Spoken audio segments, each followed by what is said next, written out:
তো দেখো এখন আমি বসে পড়েছি এই যে স্কুলের প্রজেক্ট বানাতে মেয়ের। এই যে দেখো এটাকে রেডি করেছি আইসক্রিম স্টিক দিয়ে। এটা হচ্ছে ফ্লাওয়ার ভাস। তো এটা করতে আমাকে সোনু হেল্প করেছে, মানে পুরোটাই ওই করেছে। এটা আমি ওকে বলে বলে দিয়েছি, ও এটা করেছে ফ্লাওয়ার ভাসটা। আর এই যে দেখো আমি বসে বসে এই যে ফুল বানাচ্ছি। এর মধ্যে এটা ফ্লাওয়ার ভাসের মধ্যে ফুল হবে হোয়াইট অ্যান্ড ইয়েলো দিয়ে। তো চলো এই যে ফুলটা রেডি করি আর পুরো ফ্লাওয়ার ভাসটা বানিয়ে তারপরে তোমাদেরকে আবার দেখাবো। চলো। তো দেখো এই যে একটু আগে বলছিলাম আমি মেয়ের প্রজেক্ট বানাচ্ছি ফ্লাওয়ার ভাস। তো দেখো এই যে আমার প্রজেক্ট রেডি হয়ে গেছে। এই যে হচ্ছে ফ্লাওয়ার, আর এই যে হচ্ছে আইসক্রিম স্টিক দিয়ে ফ্লাওয়ার ভাসটা সিম্পলের মধ্যেই করেছি।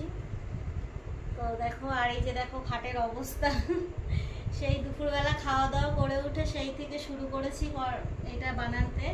তো এখন সন্ধ্যে 6টা বেজে গেছে। তো এখন এটা কমপ্লিট হলো।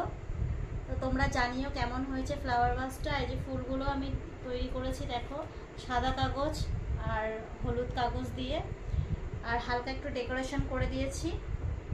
তো চলো কেমন হয়েছে বলো।